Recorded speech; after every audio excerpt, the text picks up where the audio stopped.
Yorkshire, January, 1818. The ledger pages felt cold beneath Imogen Fairchild's trembling fingers as she stood in the shadowed study of Mortimer House, the dying afternoon light barely penetrating the heavy velvet curtains. She had come seeking reassurance, perhaps foolishly hoping to find evidence of the honorable man she had agreed to marry. Instead, the neat columns of numbers before her told a story of calculated cruelty that made her stomach turn. £20,000. Stolen from widows, orphans, and the most vulnerable members of society whose trust had been placed in the Mortimer family's hands as estate managers and trustees. Her intended husband, Lord Nigel Mortimer, had systematically embezzled funds meant to provide for those who had no one else to protect them. The sound of boots on marble in the corridor outside sent ice through her veins. She had perhaps 30 seconds before discovery, 30 seconds to decide whether to pretend ignorance or confront the man who held her family's fate in his hands. Her mother lay bedridden at home. Her younger sister, Penelope, needed a respectable dowry, and their creditors grew more insistent by the day. Nigel Mortimer had seemed like salvation when he proposed 3 months ago. If stories of betrayal, courage, and unexpected salvation move your heart, subscribe now and join us on this journey. You will not want to miss what happens next. The door swung open with deliberate slowness.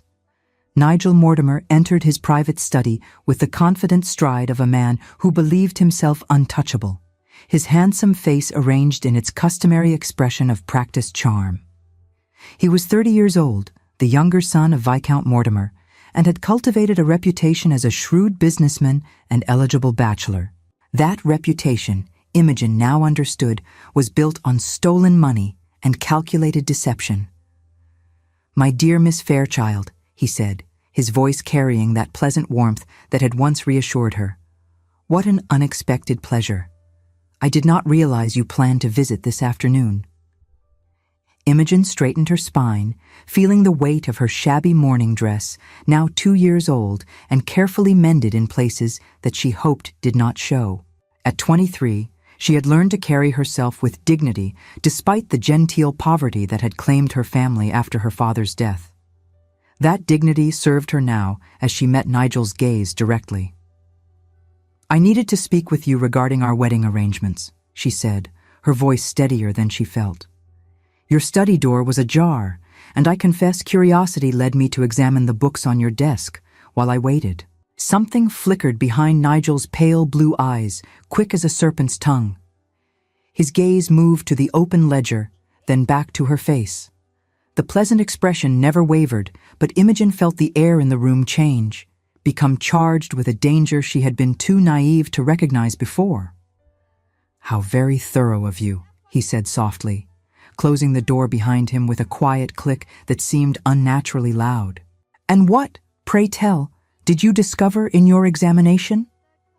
"Enough to know that the man I agreed to marry is a thief and a liar." The words hung between them like a drawn blade. Imogen's heart hammered against her ribs, but she refused to look away, refused to show the fear that clawed at her throat. She had spent 23 years learning to be small, to be grateful for whatever scraps of kindness society might throw to the impoverished daughter of a disgraced baron. But standing in this study, surrounded by evidence of cruelty that affected women and children even more desperate than herself, something inside her had crystallized into steel. Nigel moved closer, and she caught the scent of expensive cologne and something else beneath it, something cold. "Such harsh words from my gentle bride," he murmured. "Perhaps you misunderstood the complexities of estate management. These matters can appear irregular to the uninformed eye. I am quite capable of understanding embezzlement when I see it documented so thoroughly," Imogen replied. Her father had taught her mathematics and bookkeeping, considering such skills practical for a daughter unlikely to inherit. That education, meant to help her manage whatever modest household she might achieve, now allowed her to see through Nigel's theft with perfect clarity. The Grayson Widows' settlement, reduced by 40%, the Haverstoke Orphans' Trust, depleted to cover what appeared to be gambling debts. the Wickham estate accounts, showing payments to creditors that I strongly suspect are fictional. You have been remarkably industrious. I have been remarkably foolish, Imogen countered, taking a step backward as he approached. But I am correcting that error now. I cannot marry a man who profits from the suffering of those he is honor-bound to protect. Nigel's expression finally shifted, the pleasant mask sliding away to reveal something harder beneath. Cannot? He repeated, his voice dropping to a dangerous quiet. My dear Miss Fairchild, I am afraid you do not fully comprehend your situation. Your family owes my father £20,000. Your mother requires constant medical care. Your sister requires a dowry if she is to have any hope of avoiding the fate of becoming a governess or companion. Without my patronage, your family faces complete ruin. Better ruin than complicity and theft. How very noble. Nigel's smile held no warmth. And how very foolish. Do you truly believe anyone would credit the accusations of an impoverished spinster against the word of a viscount's son? My family has connections throughout Yorkshire and beyond. Your father's name carries only the stain of his failed investments and the debts he left behind. The truth of his words struck like a physical blow, but Imogen held her ground. Nevertheless, I will not marry you. I will return your ring, and we will consider our engagement terminated. I am afraid that will not be possible. Something in his tone made her blood run cold. She moved toward the door, but Nigel was faster, positioning himself between her and escape. When he spoke again, his voice carried a terrible reasonableness that was somehow more frightening than open threat. You have placed me in a difficult position, Miss Fairchild.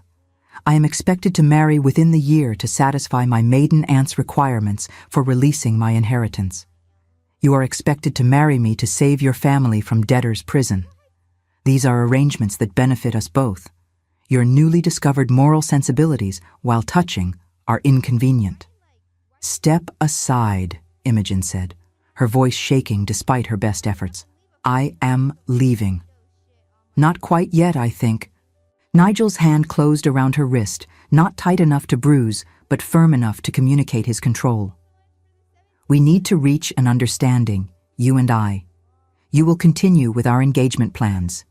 You will smile appropriately at our wedding in 6 weeks, and you will never speak of what you believe you discovered in those ledgers. Release me at once. Or what, precisely? His grip tightened fractionally. You will expose me? With what evidence? I can remove these ledgers tonight, replace them with perfectly innocuous documents. It will be your word against mine, and forgive me for noting that your word carries rather little weight in society.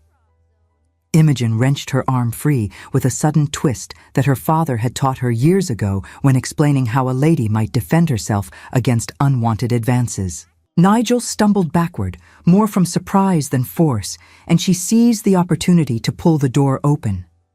If you attempt to leave this house, he called after her, his voice tight with controlled fury, I will call in your father's debts immediately. Your mother will be turned from your home by week's end. She paused in the doorway, her breath coming hard, torn between the desperate need to flee and the equally desperate knowledge that he could destroy her family with a word. When she turned back, Nigel had composed himself, straightening his cravat with deliberate care. However, he continued, his tone smoothing back toward pleasantness like oil over water, if you are amenable to reason, perhaps we might discuss this matter further. I propose a compromise. Tomorrow, we take a sleigh ride through the countryside, just the two of us. It will give us opportunity to discuss our future privately, away from potential interruptions. We can reach an understanding that satisfies us both. Every instinct Imogen possessed screamed that accepting this invitation was dangerous, yet what choice remained? If she refused and fled, her family would suffer. If she went to the authorities with her accusations, they would dismiss her as Nigel predicted. She needed time, needed to think, needed to find some way out of this trap that her own desperate circumstances had led her into. Very well, she heard herself say. Tomorrow morning, Excellent. I shall collect you at 10 o'clock. We shall have a lovely ride through the forest paths. The snow has been quite beautiful this week." The casual way he spoke of snow and beauty, while the threat of ruin hung between them, made Imogen's skin crawl.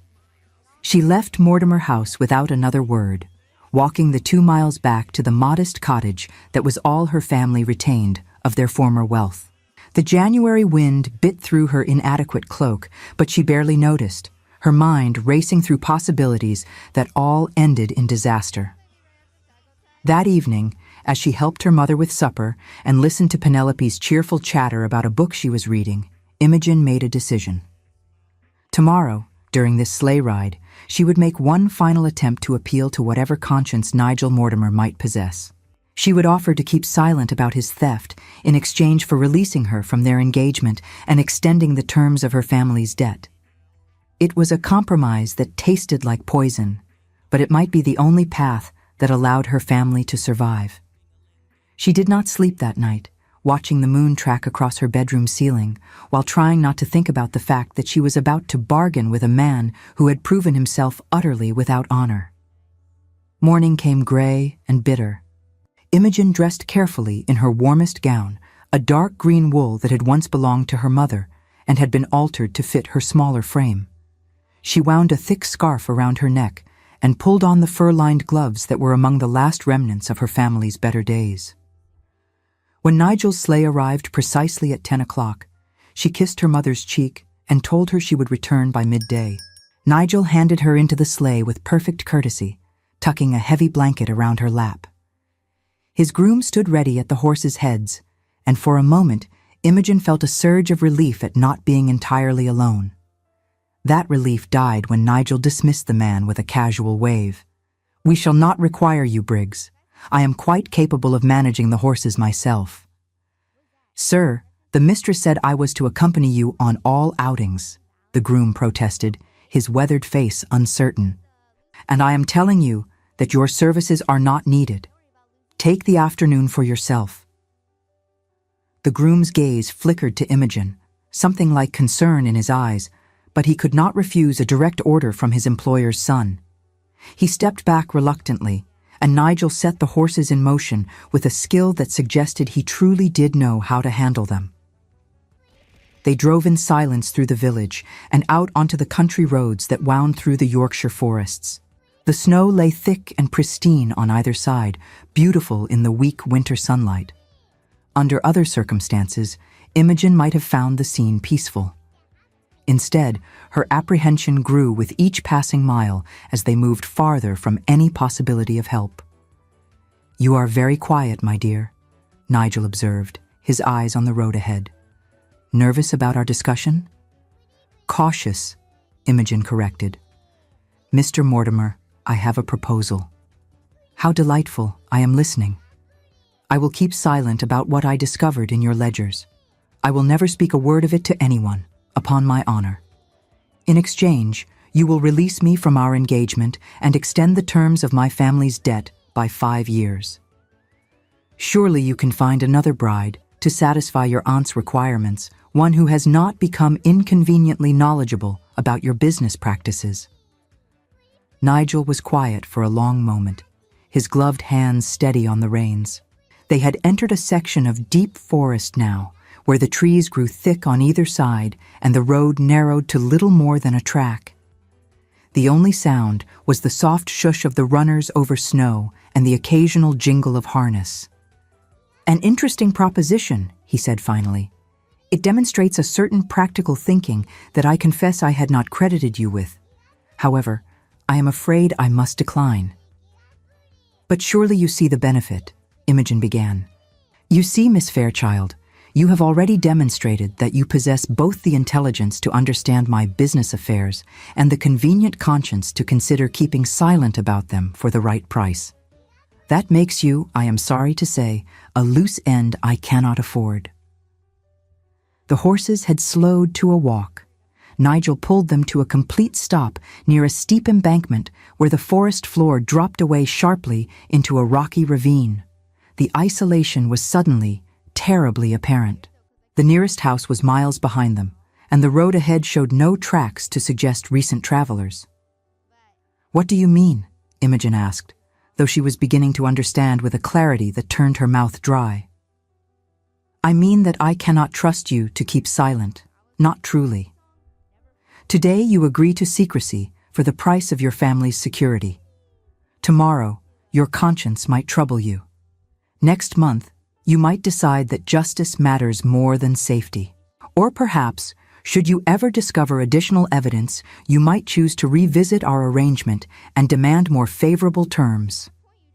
I would never do such a thing. You cannot promise that with certainty, and neither can I rely upon it." Nigel turned to face her fully, and what she saw in his expression made her blood ice over. There was regret there, or a performance of regret, but beneath it was something cold and final. "I am truly sorry, Miss Fairchild. You seem a decent enough young woman, and under different circumstances, I might have even enjoyed being married to you, but you have become a burden that requires a permanent solution." Imogen lunged for the side of the sleigh away from the drop, but Nigel was prepared. His hand shot out, catching her shoulder and shoving with brutal force toward the embankment. She tumbled over the edge of the sleigh, scrabbling for purchase on the icy road, but he struck her hard across the face, the blow sending her reeling backward. She fell. The world spun in a confusion of white and gray as she tumbled down the steep, snow-covered slope. Her body struck rocks and roots, the air driven from her lungs, until finally, her head collided with something hard and unyielding at the bottom of the ravine. Pain exploded through her skull, bright and stunning, and she felt warmth spreading through her hair even as the cold of the snow pressed against her face. She lay perfectly still, half buried in a drift, unable to draw breath to scream. High above, she heard Nigel's voice, distant and muffled by the wind. "A tragic accident," he called down, his voice carrying no trace of the charm he wore so well in drawing rooms. "The horses startled and you were thrown. I shall be devastated naturally. And since the ravine is so steep, I am afraid it would be quite impossible for me to climb down and check for signs of life without risking my own safety. Goodbye, Miss Fairchild." She tried to move, tried to speak, but her body would not respond. The pain in her head was fading to a dull roar, which she understood dimly was not a good sign. She heard the sleigh moving away, the sound of runners on snow growing fainter, until there was only silence and cold and the gentle whisper of snowflakes beginning to fall from the gray sky above. "This is how I die," she thought with strange clarity. "Alone in the snow because I tried to do the right thing." Time lost meaning. She might have lain there for minutes or hours, consciousness ebbing and flowing like a tide. The snow continued to fall, gentle and persistent, slowly covering her still form.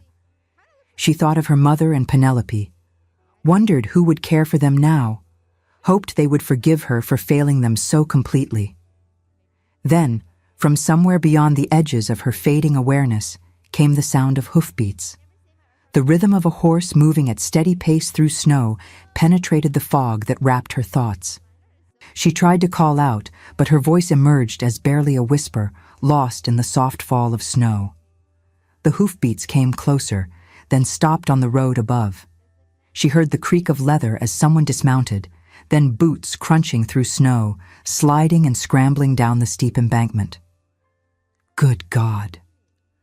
The curse, bitten off in a voice she did not recognize, was followed by the sensation of gloved hands touching her neck, her wrist, gentle despite their obvious urgency. The hands found the wound on her head, and she heard a sharp intake of breath. "Can you hear me?" the voice demanded. It was a man's voice, deep and carrying an accent that marked him as educated and wealthy. "If you can understand, try to respond." Imogen's eyes fluttered open with tremendous effort. The face above her was unfamiliar, harsh planes and angles framed by dark hair silvered at the temples, despite his relative youth. His eyes were the color of winter storms, gray and intense, fixed on her with an expression of fierce concentration. Mortimer, she managed, the name scraping past frozen lips. Mortimer did this. Those storm-gray eyes narrowed, and for a moment Imogen saw something in them that was not pity, but a recognition of shared fury. He saw her defiance, even as she lay broken. Nigel Mortimer? She could not manage more words, but she must have communicated something through her expression because the stranger's mouth compressed into a grim line. He shrugged out of his greatcoat with swift efficiency, wrapping it around her carefully before lifting her into his arms as though she weighed nothing at all. "You are going to live," he stated, his tone making it sound like an order rather than a hope. "I will not permit anything else." The ride that followed existed in fragments. The warmth of his body pressed against hers, the steady rhythm of the horse beneath them, the bite of wind that he shielded her from with his own frame. Once, she surfaced enough to see that they had reached a building, lights glowing golden in windows, voices calling out in alarm. "Send for Dr. Harrison immediately," she heard him command. "Tell him Lord Winters requires his attendance at the Boar and Stag. A woman, head wound, possible exposure. He is to come now and send the bill to Lockhart Manor." Lord Winters. The name pulled at threads of memory. She had heard of the Marquis of Lockhart, everyone in Yorkshire had. He was known as the Ice Marquis, a man of immense wealth and power who had spent the decades since inheriting his title building an empire of influence while maintaining a reputation for cold ruthlessness. He never married, rarely appeared in society, and was said to be pursuing some private vendetta against an unnamed enemy with patient determination. Why would such a man be riding through a forest in a snowstorm? Why would he stop to help a stranger bleeding in the snow? Consciousness slipped away again before she could form the questions, let alone seek answers. She woke to find herself in a bed with clean sheets that smelled of lavender, a fire crackling in a well-maintained grate nearby. Her head throbbed with vicious intensity, but when she reached up cautiously, she found it bandaged with professional care. The room around her was simple but comfortable, the furnishings of a respectable country inn.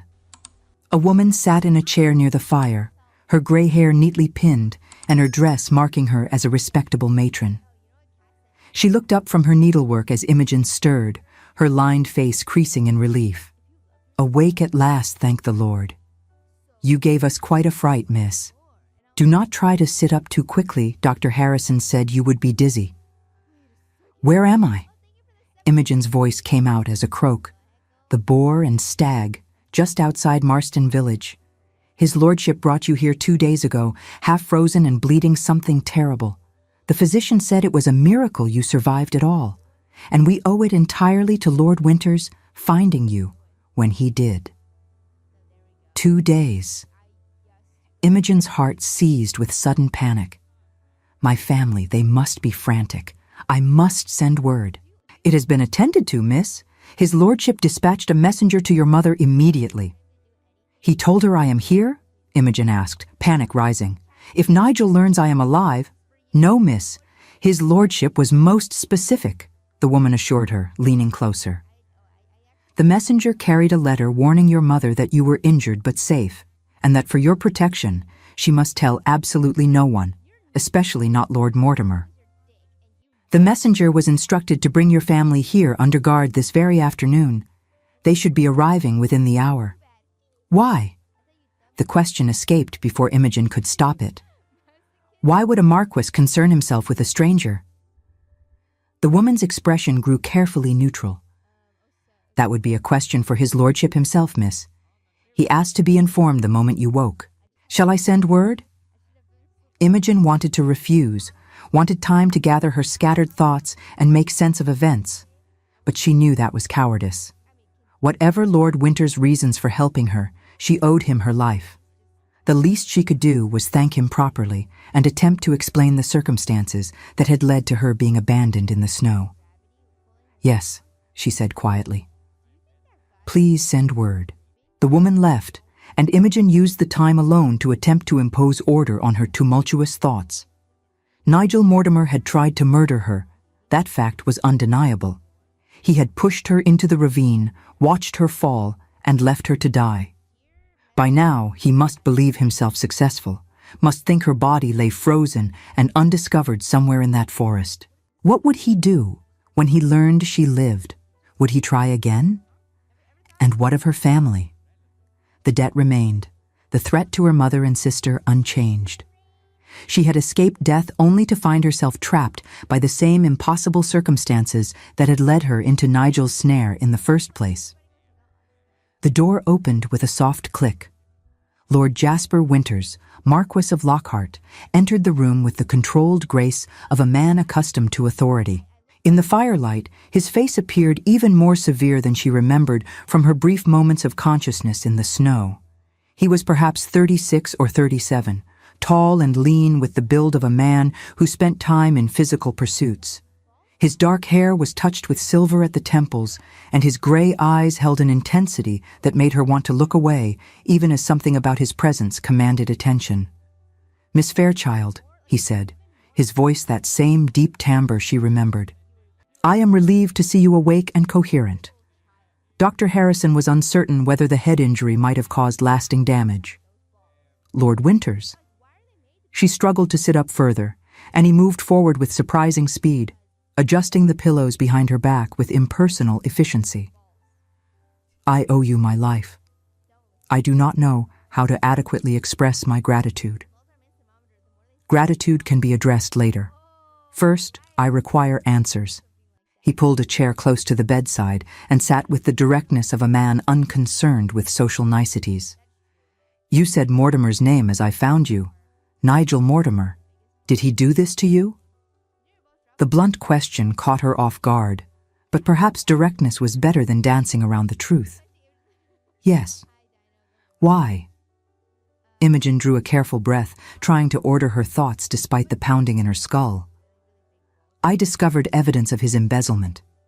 He had been systematically stealing from the widows and orphans under his family's trust management.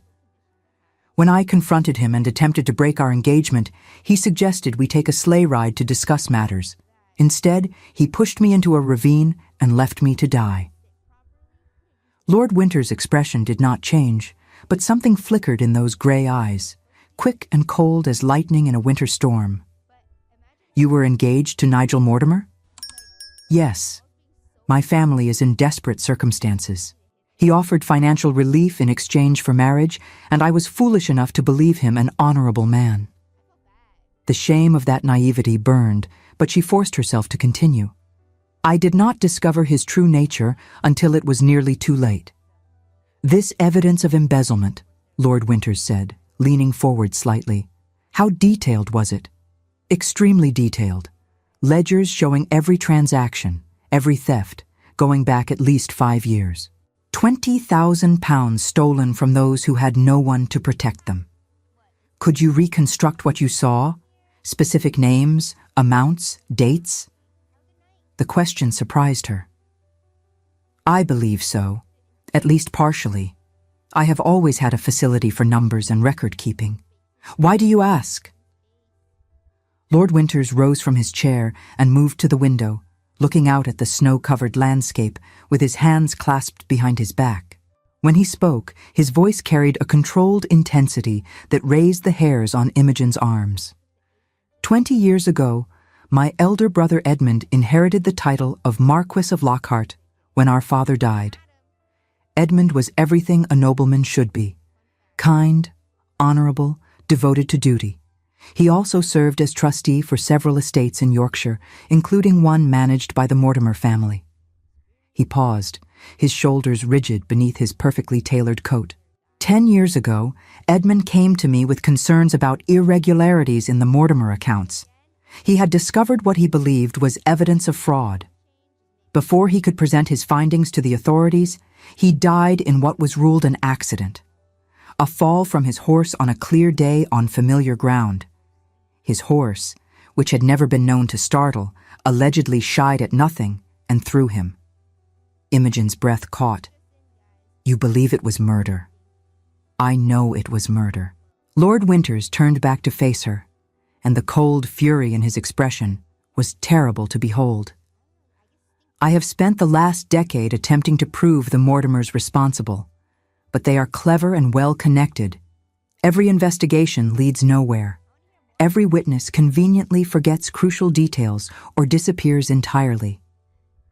I have built my fortune and influence for one purpose: to destroy the family that murdered my brother and continues to profit from their crimes. The room fell silent except for the crackle of the fire. Imogen understood now why he had asked about her ability to recall the ledgers, why he had brought her here rather than simply sending her home. She possessed something he needed, knowledge that could finally give him the weapon he had sought for 10 years. "You want me to help you," she said slowly. "Yes." "In exchange for what? My life, which you have already saved? Protection from Nigel when he learns I survived?" "Those, certainly. But I am offering more than that, Miss Fairchild." He moved back to the chair, sitting down and fixing her with that intense gray gaze. "I am offering you a position that would place you entirely beyond the Mortimers' reach. A position that would provide security for your family and the means to ensure Nigel Mortimer and his entire corrupt family face justice. What position could possibly accomplish all of that?" "My wife." The words hung in the air between them, so unexpected that for a moment Imogen was certain she had misheard. She stared at him, searching his face for any sign of jest or madness, but Lord Winters looked back at her with perfect seriousness. "You cannot be in earnest," she managed. "I am entirely in earnest. Consider the practicalities, Miss Fairchild. As my wife, you would be the Marchioness of Lockhart, one of the wealthiest and most powerful women in Yorkshire. Your family's debts would be settled immediately, your mother and sister provided for beyond any possibility of want. More importantly, you would be completely untouchable by the Mortimers. They would not dare attempt to harm you again, not when you were under my protection and carried my name." "But marriage is—" Imogen struggled to articulate the enormity of what he proposed. "It is meant to be for love, for companionship, for building a life together. For people of our class, marriage is a practical arrangement far more often than it is a love match," Lord Winters countered. "I have no interest in love, Miss Fairchild. I watched what love did to my brother when he lost his wife in childbirth years before his own death. Love makes one vulnerable, and vulnerability leads to destruction. What I am proposing is a business transaction. I require a witness who cannot be silenced. As my wife, you are that witness. You speak of me as if I am a weapon. Because against the Mortimers, that is precisely what you are, and I intend to wield you to destroy them." His voice was devoid of softness, yet there was an honesty in it that she appreciated. "You gain freedom from fear, security for your family, and the satisfaction of knowing you helped bring murderers and thieves to justice. Those you helped me convict cannot only be the Mortimers. Every widow they robbed, every orphan they left destitute will find restitution. Your moral outrage at discovering Nigel's crimes suggests you care about such things." He was right, damn him. Imogen did care, cared desperately about the injustice she had witnessed in those ledgers. But marriage? Marriage to a man she did not know, a man who admitted openly that he felt nothing beyond cold calculation? "I need time to consider," she said finally. "Time is a luxury you may not have," Lord Winters replied. "By now, Nigel Mortimer believes you dead. When he learns otherwise, and he will learn, he will come for you again. You know too much, and he has already proven himself willing to commit murder. Your family will be his leverage, Miss Fairchild. He will threaten your mother and sister to ensure your silence or your cooperation, and you will have no legal protection to offer them. As your wife, I would have that protection. As my wife, you would have my entire fortune and influence at your disposal. The Mortimers are powerful, but they are not powerful enough to threaten a Marchioness, particularly not when I am actively seeking their destruction. Moreover, the investigation into their affairs will have royal sanction. I have cultivated connections at court for precisely this purpose." Imogen's mind raced through the implications. Everything he said was logically sound, yet the thought of binding herself to this cold, calculating stranger for the rest of her life made her throat tight with something very like panic. "What would you expect from this marriage?" she asked carefully. "You speak of it as a business arrangement, but marriage has certain expectations. I require your cooperation in building the case against the Mortimers. Your memory of those ledgers, your willingness to testify if necessary, and your public presence as my wife to prevent Nigel from making another attempt on your life. Beyond that, you would have considerable freedom. I maintain several properties where you could reside if you found my company unpleasant, though I would request your presence at certain social functions where appearances matter." "And children? Heirs?"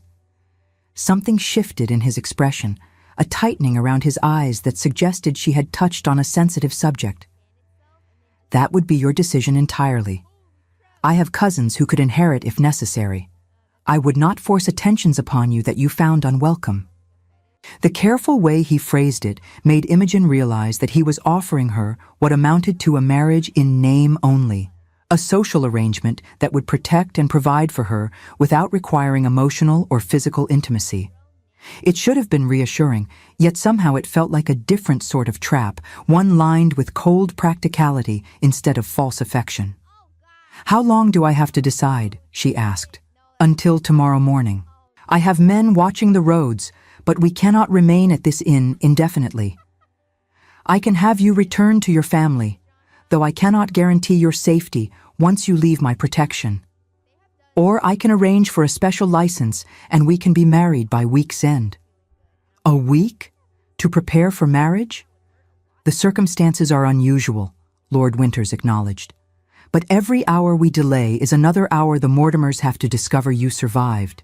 I would prefer to present them with a fait accompli they cannot undo." He rose from the chair, preparing to leave. At the door he paused and looked back at her. "I am not a good man, Miss Fairchild. I am ruthless and calculating, and I have dedicated a decade to vengeance. But I am a man of my word, and I swear to you that if you agree to this arrangement, I will protect you and yours with everything I possess. The Mortimers will face justice. Your family will be secure, and you will be safe." Then he was gone, leaving Imogen alone with the fire's crackle and the weight of an impossible decision. She lay awake through the night, her head aching and her thoughts circling endlessly. Every path seemed to lead to disaster. If she refused Lord Winters and returned home, Nigel would eventually learn of her survival. Even if she fled Yorkshire entirely, her family would remain vulnerable.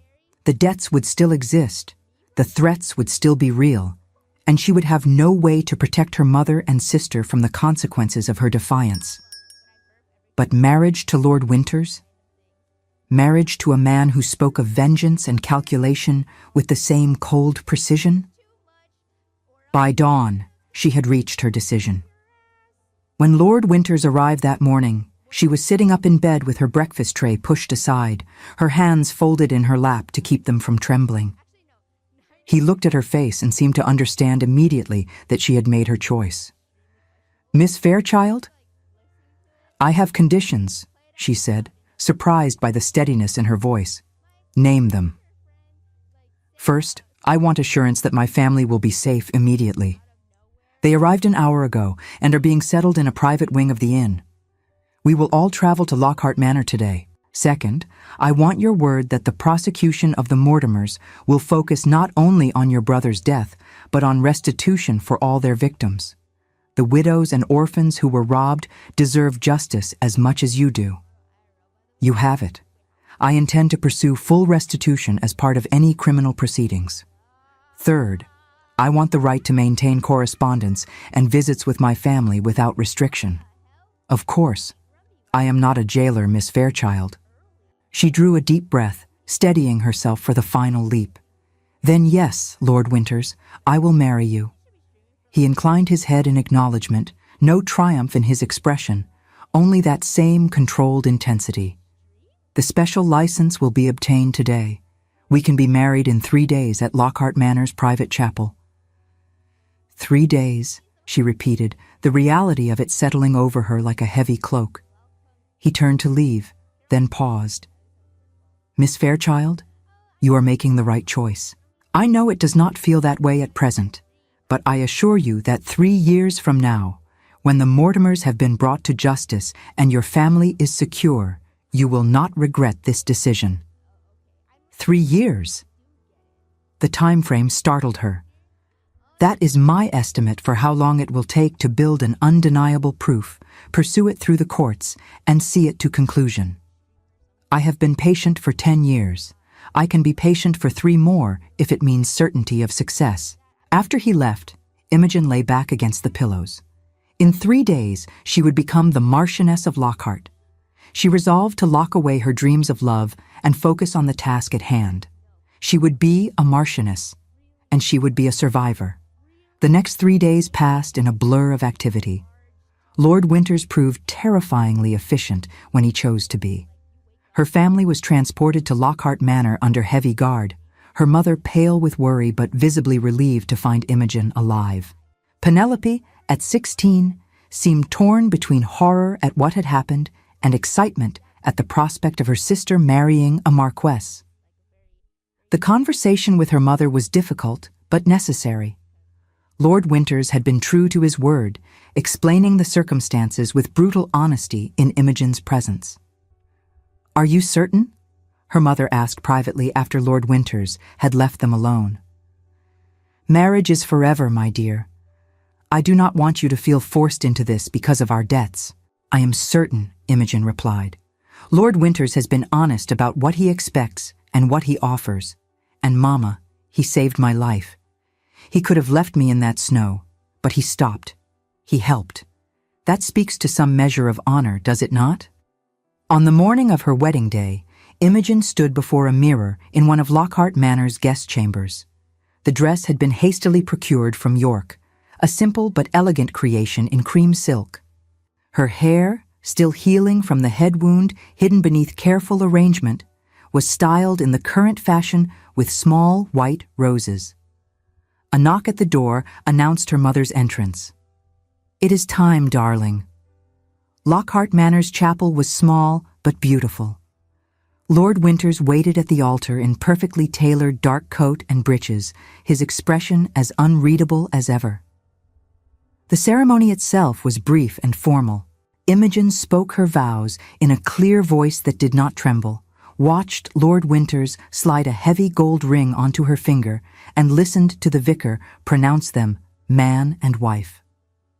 When it came time for the traditional kiss, Lord Winters leaned forward and pressed his lips to her forehead instead, a gesture that was almost brotherly in its chasteness.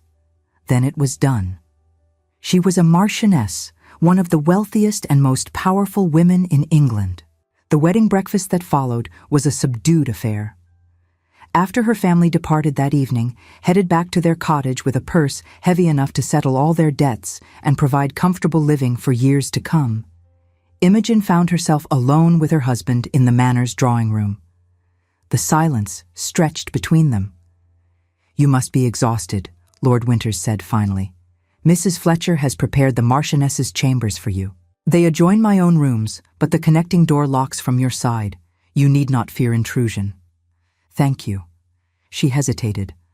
"And what happens now?" "Now we begin the work of building our case against the Mortimers. But first, you heal properly from your injury and adjust to your new circumstances. I have engaged a woman named Mrs. Adelaide Sutherland to serve as your companion and tutor. She will help you learn what you need to know about managing a household of this size. You have thought of everything." "I always do." He moved to pour himself a drink. "Lady Lockhart, I want you to understand something. I know this marriage is not what you would have chosen, but I will endeavor to make it as tolerable as possible. What I cannot offer you is affection or companionship in the traditional sense. I am not capable of that." "Because you do not believe in love?" she asked. "Because I have seen what happens when one allows oneself to become vulnerable through attachment. My brother loved his wife deeply.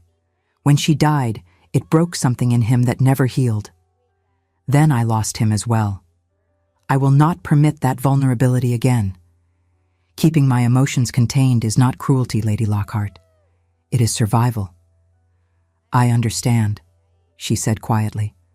I will not expect what you cannot give. Good. He drained his glass. Then I bid you good night.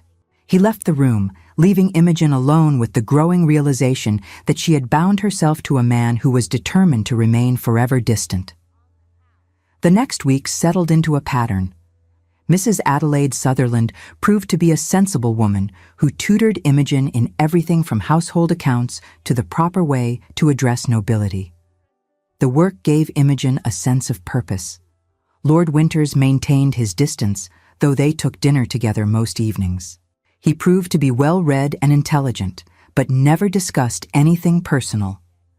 3 weeks after their marriage, he summoned her to his study with a request to begin the serious work of reconstructing the Mortimer ledgers. I have obtained blank ledgers of the type the Mortimers use, he explained. I need you to recreate as much as you can remember of what you saw. Names, amounts, dates, patterns of theft. Imogen settled into the chair and picked up a pen. It was harder than she expected.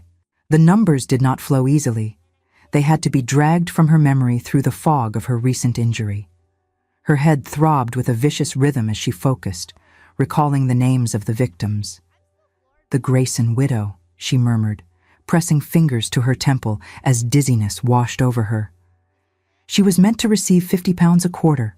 The ledger showed payments of only 30.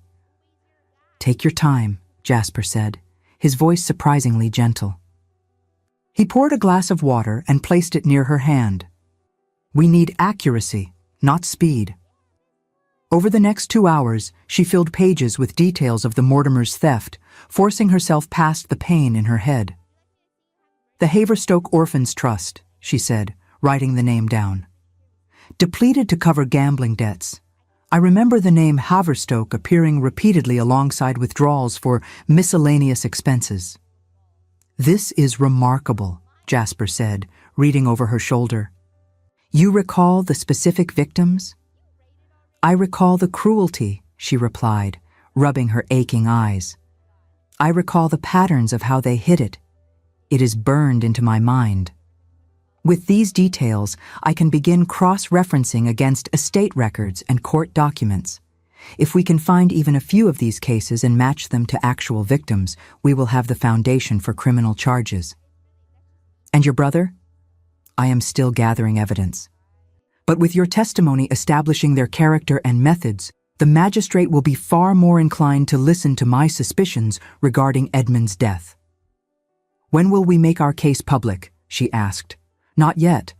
First, we gather evidence until we have undeniable proof. Then, we begin planting doubts in society about the Mortimers' financial practices. That sounds like it could take months. At least. Are you prepared for this to be a long campaign? I am prepared, Imogen said, and found that she meant it. I want justice. Something shifted in Lord Winter's expression. A slight easing of the rigid control he maintained. You surprise me, Lady Lockhart. I expected you to be frightened of confronting them again. I am frightened, she admitted, but I am also angry. Indeed. He gathered the papers. These will be locked in my private safe. Over the following weeks, the pattern continued.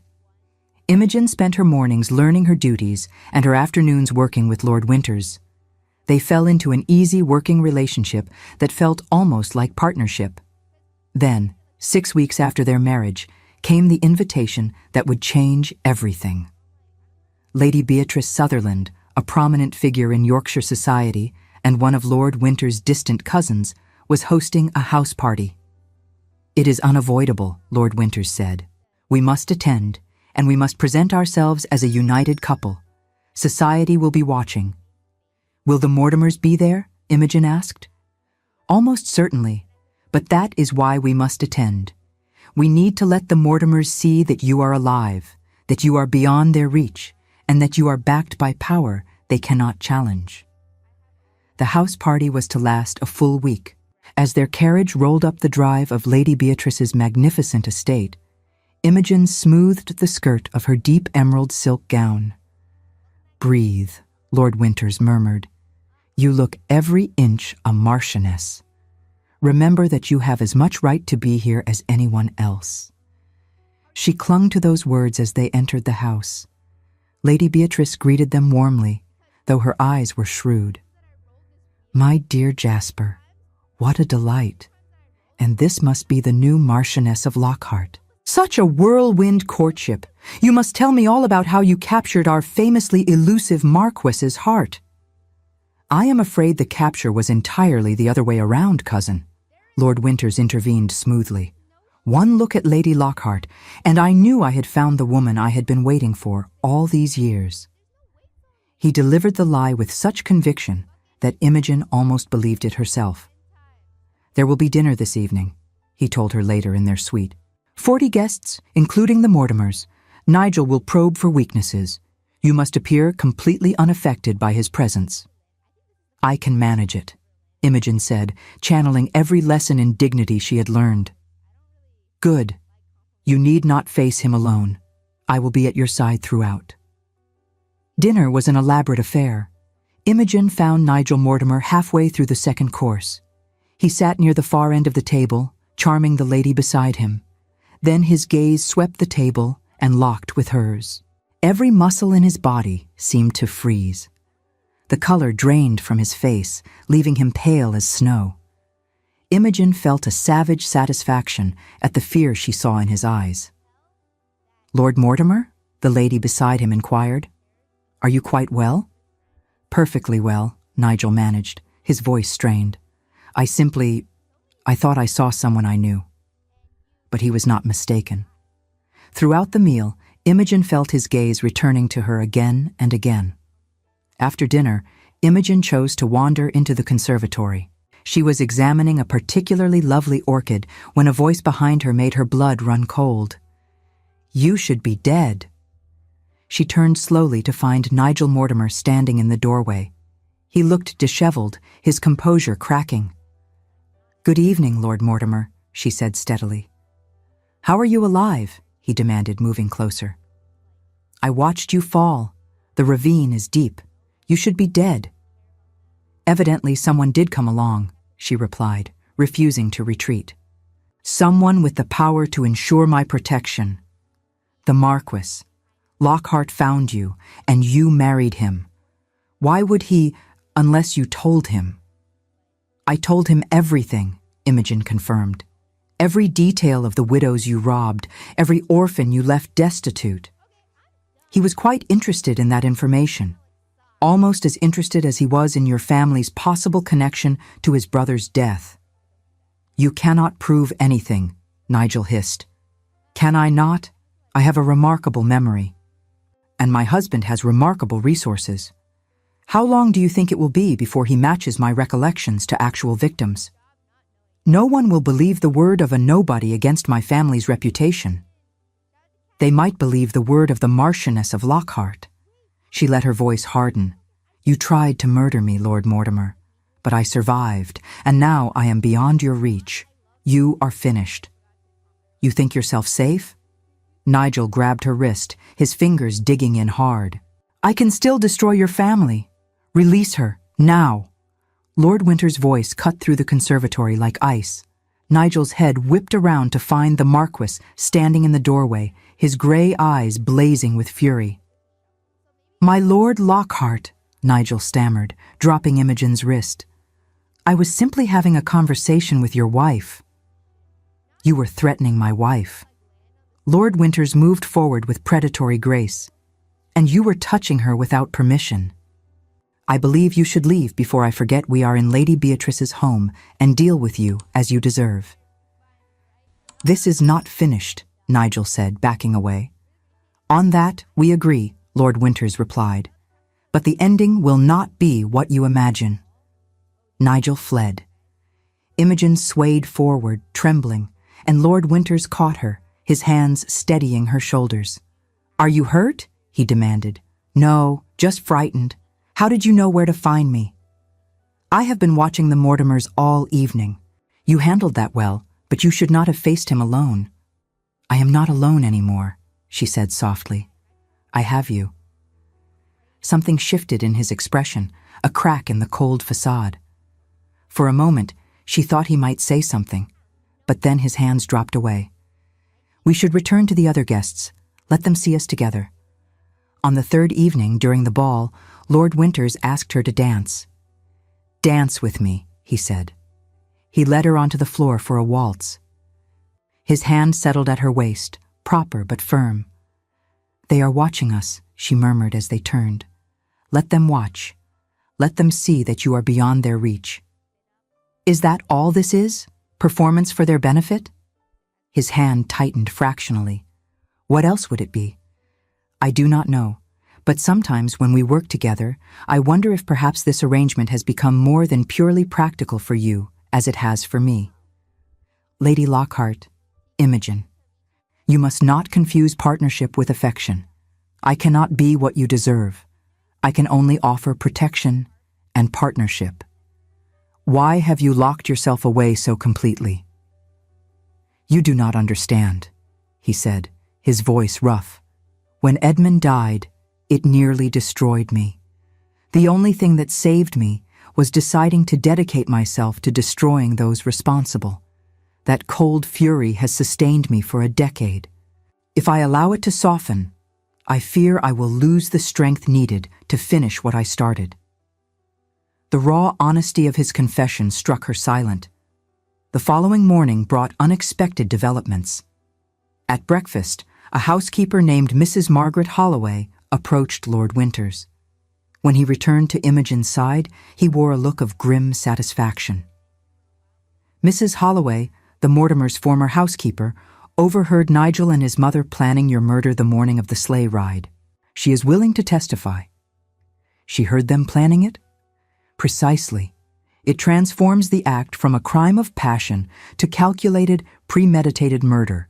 Combined with your evidence, we have them. That afternoon, Lady Beatrice requested the Mortimers depart early, citing concerns about financial irregularities that had been brought to her attention by Lord Winters. 2 months later, the investigation reached its conclusion. The night before they were to submit their evidence to the King's Council, Imogen found Lord Winters in his study. Second thoughts? She asked. No. Simply reflecting on how long I have waited for this moment. Yet now that it is here, I feel empty. Perhaps you need a new purpose, she suggested. One focused on building something meaningful. Such as? The Lockhart Women's Refuge. I propose we use a portion of your fortune to establish a private patronage, a sanctuary where women victimized by men like Nigel can find safety and resources. You wish to establish a charity? I wish to do something meaningful. Is that not a better legacy than simply destroying the Mortimers? Lord Winters studied her face. You continue to surprise me. Very well. If you wish to establish this refuge, I will provide the funding. Thank you. Jasper, when this is over, perhaps consider that there might be room in your life for something beyond vengeance. Perhaps companionship? I do not know how to be what you deserve, he said finally. Then perhaps we could learn together? The trial of the Mortimer family was a sensation. The evidence was overwhelming. Mrs. Holloway's testimony, Imogen's detailed reconstruction, and the surprise testimony of Briggs, the groom, who confirmed Nigel had dismissed him explicitly to be alone with Imogen on the morning of the accident. The moment that sealed their fate came when their own solicitor admitted to helping them falsify documents. Nigel Mortimer was sentenced to transportation to the penal colonies of New South Wales for the term of his natural life. His parents were convicted of fraud. Their assets were seized to provide restitution, and they were left destitute and socially ruined, forced to flee to the continent in disgrace. But perhaps the sweetest victory came from an unexpected quarter. Nigel's maiden aunt, the one whose fortune he had sought to secure, was so horrified by the revelations of the trial that she rewrote her will entirely. Instead of leaving her wealth to the Mortimer line, she bequeathed it to the newly established Lockhart Women's Refuge. The night after the verdict, Imogen found Jasper in his study. "It is finished," he said. "Edmund's death is avenged." "Then let me help you learn to live again," she said softly, covering his hand with hers. "We could have a real marriage, Jasper, not just a practical arrangement." "I can try," he whispered, interlacing their fingers. "God help me, Imogen. I can try." 3 months later, Imogen stood in the main hall of the Lockhart Women's Refuge. The property had once belonged to the Mortimers, seized as restitution. Jasper stood beside her. "You have done well," he said. "Edmund would have approved." One evening in late summer, nearly a year after their marriage, they walked through the gardens at Lockhart Manor. "A year ago I married you because it was practical," Jasper said, stopping to face her. "I told myself it was purely business. But now I find that I cannot imagine my life without you. I know that your happiness matters to me more than my own." He withdrew a ring, a delicate creation of sapphires and diamonds. "This was my mother's. I would like you to have it, not as part of a transaction, but as a symbol of what we have built." Imogen's eyes filled with tears as he slid the ring onto her finger. "I cannot promise to be perfect," he said. "But I can promise partnership, respect, and a gradual building of something real." She rose on her toes and kissed him. "It is enough." Years later, the Lockhart Women's Refuge would be remembered as a beacon of hope. But for Imogen and Jasper, the greatest victory was the life they built together. She had been left bleeding in the snow, abandoned by a man who saw her only as a loose end. But she had been found by a man who saw her as worth saving, and who eventually learned to offer her something far more valuable: his heart. It was not perfect. It was better than perfect. It was real. Thank you so much for staying with us until the end. If this story of courage, justice, and unexpected love moved your heart, please like, subscribe, and share with someone who needs to hear it. Your support helps us continue creating stories of resilience, hope, and the power of second chances.